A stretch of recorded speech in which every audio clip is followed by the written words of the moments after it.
Nabi tak ajar kita nipu. So satu-satunya MLM yang berani serah diri, tolong nilaikan saya mana tak patuh syariah. Satu-satunya.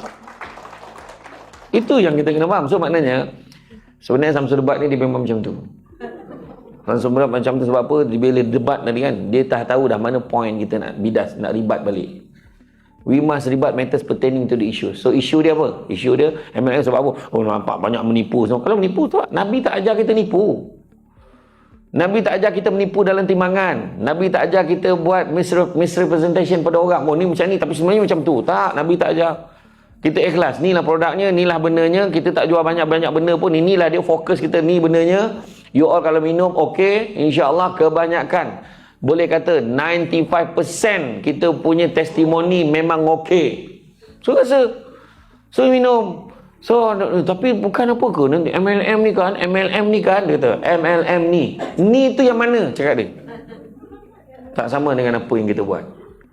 Malahan kita nampak ni satu bentuk perniagaan. Sebenarnya kita kena faham. Meniaga tepi jalan, meniaga. Meniaga MLM, meniaga.